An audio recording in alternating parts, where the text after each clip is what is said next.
Meanwhile, Joe Biden's spending spree is not over. They are continuing to push through more. Democrats are scrambling to pass the massive social spending and tax package, Build Back Better, before Christmas. The CBO has come out with its score on the plan, estimating that this plan will cost $4.9 trillion. Joining me right now is Michigan Congresswoman, Energy and Commerce Committee and Democrat Policy and Communications Committee co-chair, Debbie Dingell. Congresswoman, it's great to see you. Thanks very much for being here this morning. Thank you, Maria. It's good to see you, and almost Merry Christmas. Exactly. Merry Christmas to you, Congresswoman. So what do you make of the CBO score? $4.9 trillion in cost. They say it's going to add $3 trillion to the deficit. So I know the Senate's continuing to work to offset that cost, so it's not going to cost anything. And as I was listening to the show prior to my coming in, there are a lot of things in that bill that are going to help get people back to work. You know, people do want more flexibility. They're not going into those jobs because they've got child care issues and long-term care issues. That's just one thing among many that are being addressed in this bill. So I think Build Back Better is going to help build this country back better. And we're going to keep negotiating. Joe Manchin's in there speaking up. And I think there are a lot of things in that bill that this country needs. There are a number of areas in the bill that say that some of these programs go away in 1 year, like the child tax credit expected to go away within 2 years' time. Do you want this program to stay in place for the 10-year period, or do you expect it would go away after 1 year? I think that there are people, look, the child tax credit is making a difference in a lot of people's lives as they're getting that cash. I had a mother who told me she was able to buy a bed for her daughter. People are buying clothes. So you want to keep it in place then? So then you want to keep it in place for a decade? If it's working, I like to look at what happens after a year, the difference it's made, and is it? So, you know, some of these programs we do need to see what's going to happen. Is it a successful program? So and that's the difference. And that's the difference in cost. And that's the difference in cost, because, of course, I know that you and your colleagues are saying that this costs $1.75 trillion. But when you, in fact, look at these programs over the 10-year span, it's $5 trillion. I spoke with your colleague, Congressman Ro Khanna, last week. Here's what he said about those plans in place. Watch. Why put in a federal program if you're going to take it away in 1 year or 2 years? I don't want to. I would love to have a 10-year plan. You want it for the 10 years, right? That's why it's $4.9 trillion, because that's exactly right. But there's Anybody who puts these programs in do not want them to go away in 1 year. I do not, but we don't have the support for that. So what about that? So what about that, Congressman? I mean, this is the issue on cost. Joe Manchin says he's not going to agree to anything beyond $1.5 trillion, and yet when you look at this package, the programs that are in place are not expected to expire. So I have long talks with Joe Manchin, and Joe Manchin also wants to know that these programs are going to work. The long-term care program that I am the sponsor of in the House that's in this bill, that'll help get seniors to be able to stay in their own homes and be community-based. That's a 10-year program, because people already know that it makes a difference. We've got 1 million people on a wait list that want to be able, they just need a little help and want to be able to spend their senior years that they've worked hard for in their own home. That's why. Right. So then why not just? But then why not just be honest about the true cost of the bill? I mean, I think the American people just want honesty. If it's going to cost $5 trillion, say it. Don't say it's not going to cost anything.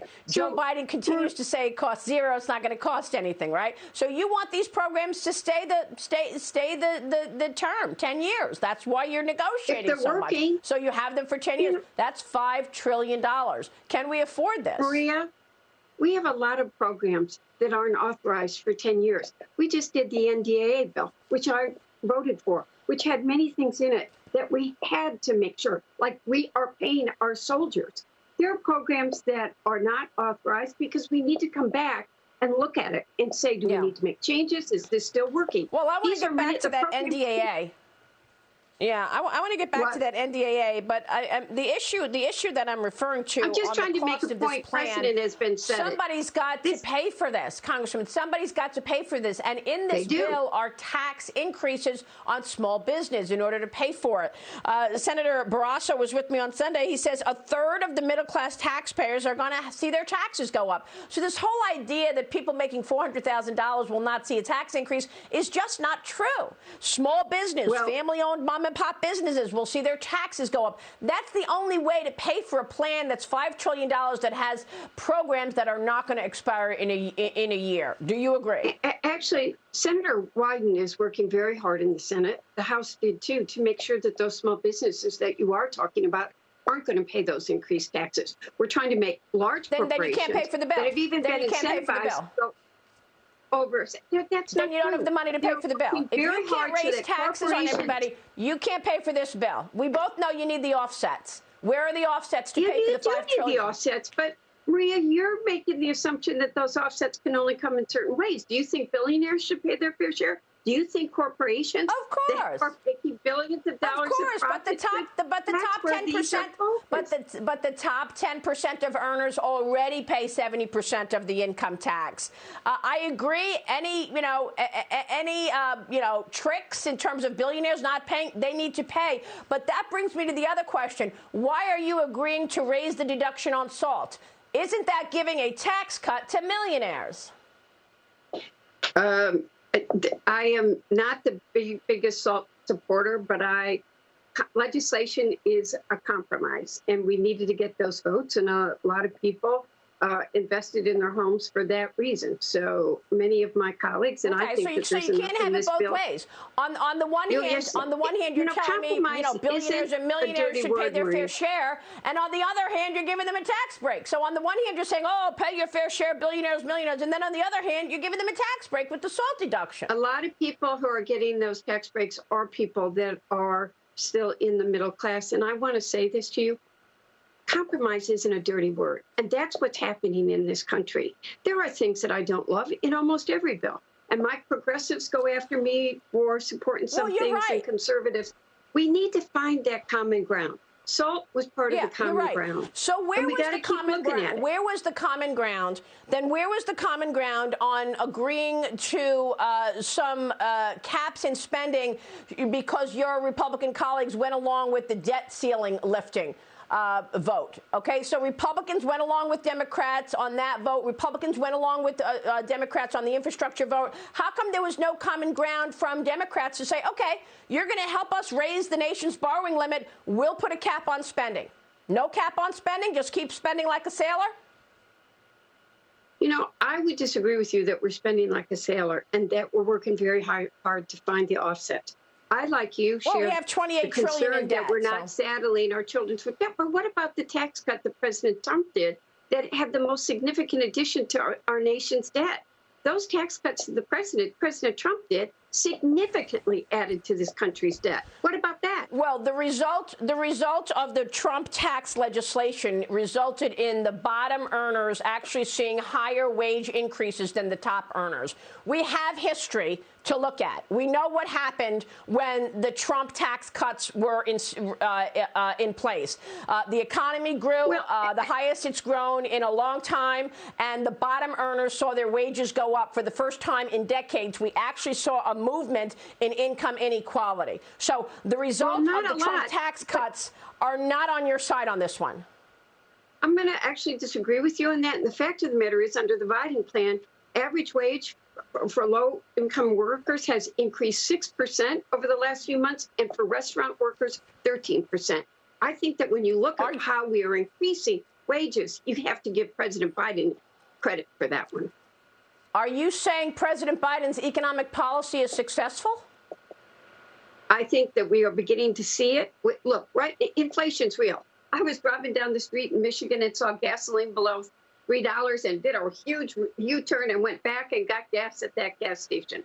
but it's coming down. Well, we now have 20 states. Yeah, it's not actually. It's not coming down. Gasoline is up 60% year over year. Food prices are up 40% year over year. Hotels are up 25%. Inflation is real. This is not a rich problem. We're all facing higher inflation. And you mentioned wages. Unfortunately, Congresswoman, anybody's wages who have gone up has been zapped by inflation. Wages are up a lot less than inflation is up. You mentioned the NDAA real quick, Congresswoman. You gave a raise. You gave a raise to the military. I'm so grateful for that. Our military men and women deserve it. But we're still talking about a decline in defense spending in Bernie Sanders' budget when compared to inflation. You know as well as I know our adversaries are rising, China, Russia. Why aren't you allocating more money to defense? We got to keep looking at where we're spending our money and how we're spending our money.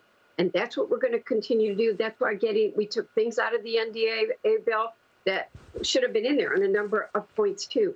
But I also want to go back to inflation for 1 minute, Maria, because the reason that we are seeing such significant inflation in this country is because we took our supply chains and shipped them overseas.